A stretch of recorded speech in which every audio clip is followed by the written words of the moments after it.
the myth of Hercules as he attempts to undertake labour the 12th. The labour the 12th test on the spiritual path is known as the capture of the red cattle of Geryon.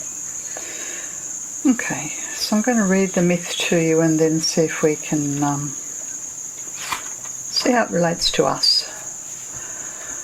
Within the sacred council chamber, the great presiding one revealed unto the teacher the will of what must be done. Lost he is and found, dead yet vibrant with life. The server becomes the saviour and homeward turns.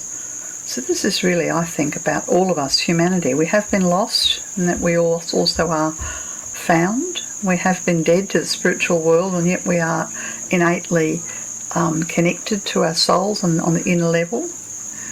The aspirants become the server, and eventually, like Hercules, we will become the saviour and homeward turn. Let's continue. The teacher pondered, then he called for Hercules. Before the last gate now you stand, the teacher said.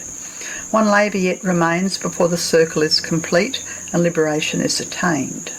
It's a wonderful promise at the end of going through the sign of the zodiac, the circle of the zodiac. Liberation will be attained.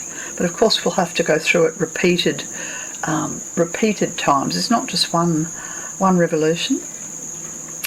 Continuing, proceed to that dark place called Erythea, where great illusion is enthroned, where Geryon, the monster of 3 heads, 3 bodies and 6 hands, is lord and king. Unlawfully he holds a herd of dark red cattle. From Erythea to our sacred city must you drive this herd. Beware of Erytion, the shepherd, and his 2-headed dog Orthrus. Okay, so here's the task. Hercules is being sent to a place of great illusion. This is the depths of Pisces, where there's a monster. 3 heads, 3 bodies, 6 hands. He's going from the sacred city, which incidentally is in Africa, and he's going to this place of great illusion is in Spain. So there's a map that I've seen there of all the various journeys of Hercules, and this is the longest of all. Okay, he paused. One caution I can give, he added slowly, invoke the aid of Helios. Through gate the 12th, the Son of Man, who's also the Son of God, departed. In search of Geryon he went. Within a temple Hercules made offerings to Helios, the god of fire in the sun. For 7 days he meditated, and then a favour was bestowed on him. A golden chalice fell upon the ground before his feet. He knew within himself that this bright object would enable him to cross the seas to reach the land of Erythea. Okay, so it's meditating before Helios, the sun god. In the modern theosophical tradition, we know of the sun god as the son of the sun. This is the 5th in the future Buddha of Earth, Lord Maitreya. Meditated for a week and then received a blessing in the nature of a golden chalice. Well, it appears to me that this golden chalice has got something to do with the heart chakra. And he's happy because he knows that this will help him to cross the seas. This is the Mediterranean. But metaphorically, there are many oceans or seas or astral realms that we have to cross to complete this final Piscean task. And so it was, within the safe protection of the golden chalice, he sailed across the tossing seas until he came to Erythea. Upon a strand in that far country, Hercules debarked. Not long thereafter he came upon the pasture land where the red-hued cattle grazed. Guarded were they by the shepherd Erytion and the double-headed dog Orthrus.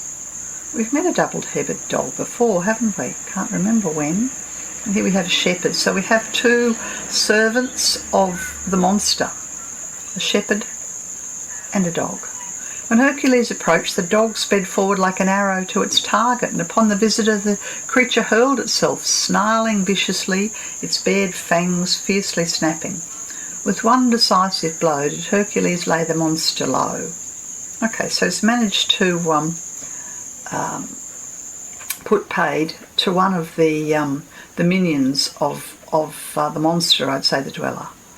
And then Euthrion, fearful of the brave warrior who stood before him, supplicated that his life be spared. Hercules conceded this request. Very interesting, isn't it? There's mercy. Yeah? Mercy is involved in this labour. And driving the blood-red cattle before him, Hercules turned his face towards the sacred city. So here he is in Spain. He's come upon a couple of enemies. One of them has been dealt with and the other one has been spared. So we're going to have enemies, and we may have to spare someone and give mercy to someone else. Sorry, to give mercy and also to deal with one. But there's also the blood-red cattle. You know, blood red's a very Martian image to me, and it sounds like the cattle represent, this kind of animal side of humanity, a Mars energy. Not far had he gone when he perceived a distant cloud of dust that rapidly grew larger. Surmising that the monster Geryon had come in mad pursuit, he turned to face his foe. Okay, so he's decided not to run. He's going to have it out with the monster. And soon Geryon and Hercules stood face to face. And of course, this is what we do when the angel of the presence faces the dweller on the threshold. Hercules conceded his request. Driving the blood-red cattle before him, beg your pardon, I've missed a step. He stood face to face with Geryon. Breathing fire and flame from all three heads, this is the physical etheric, the astral and the mental components of the dweller. Breathing fire and flame from all three heads at once, the monster came upon him. So there's an onslaught from our deep egoic programs to try and overcome the soul. Remember, Hercules is the soul. Geryon hurled a spear at Hercules that almost hit its mark. So it's a bit of a near miss. Stepping agilely aside, Hercules evaded the deadly shaft. Stretching toward his bow, Hercules let fly an arrow. Remember, in the past, the arrow was to do with thought. That was in the Sagittarian labour. Yes, so there's a right thinking is involved in this battle. It seemed to burn the air as he released it and struck the monster squarely in the side. With such great impetus had it been shot that all three bodies of fierce Geryon were pierced. With a shrill, despairing groan, the monster swayed, then fell, never more to rise. So one blow, coming with an arrow, I think, from the higher mind, and that's put paid. So we have to have a right relationship with our ego, with the dweller, coming from the higher mind. So he's off again towards the sacred city then, and Hercules drove the sleek red cattle. Difficult was the task, and again and yet again some cattle strayed, and Hercules would leave the herd in search of errant wanderers. So he's not happy just to take most of the cattle, he wants to take every single one of them. And this bringing the cattle, this is the wayward parts of our personality, or the wayward parts of could be people we're trying to help. We have to round them all up across the Alps. So of course he's going the long way now, remembering that he went from Africa using the golden chalice. Did I tell you he went via Spain and then into Italy? Went via Italy, I beg your pardon, and then into Spain. But coming back, he has this herd of cattle, so he's got to go the long way. He's got to go from Spain, through Italy, through Greece, through Turkey, through the Middle East, round the Red Sea, through Egypt, and into Africa. I think it's around about Tunisia, it looks like. The map shows that's where he lives. Okay. Across the Alps, he drove his cattle and into Italy. Whatever wrong had triumphed, he dealt the powers of evil a deadly blow and righted the balance in favour of justice.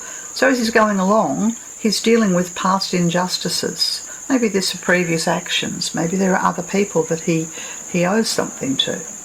Or maybe he's putting justice, he's working for justice as he walks, as he moves. When Eryx, the wrestler, challenged him, Hercules cast him down so forcefully that he stayed. Again, the giant Alcyoneus threw a rock that weighed a ton at Hercules. The latter caught it on his club and hurled it back to kill the one who sent it forth. I can't remember where he's previously met Alcyone, who threw a rock at him, but it looks like he's meeting old enemies and having to deal with them. At times he lost his way, But always Hercules turned back, retraced his steps and journeyed on. Sounds quite harrowing, doesn't it? Though wearied by this most exacting labour, Hercules at last returned. The teacher awaited his coming. "Welcome, O son of God, who's also a son of man," he greeted the returning warrior. "The jewel of immortality is yours." So he started out as a warrior, an aspirant, and he's been through all the trials and tribulations of the whole sign of the zodiac. The most arduous one of all is the longest distance, has many variables in it, it seems. Old enemies emerge, and yet he manages to get back to the sacred city, and he's told that the jewel of immortality is his. "By these 12 labours have you overcome the human and put on the divine. Home have you come no more to leave. Upon the starry firmament your name shall be inscribed, a symbol to the struggling sons of men of their immortal destiny. The human labours ended, your cosmic tasks begin." From out the council chamber came a voice that said, "Well done, O Son of God." Okay, well, what a story, hey? And we would be well advised to go backwards through these labours, the 12 labours, and see if we can learn the lessons. You could do it cyclically, as we have been doing throughout the course of the year. You could do it according to challenges that are coming up. Maybe you've got difficulties, maybe your Saturn's in Aquarius, or maybe you've got your Mars in Taurus and you feel drawn to one or other of the labours. You can jump about and choose the labours that you want to revisit, knowing that we need to go over and over and over and over these labours till eventually we're able to get to the Piscean labour, not be swallowed up by the darkness, deal with the monster and his minions,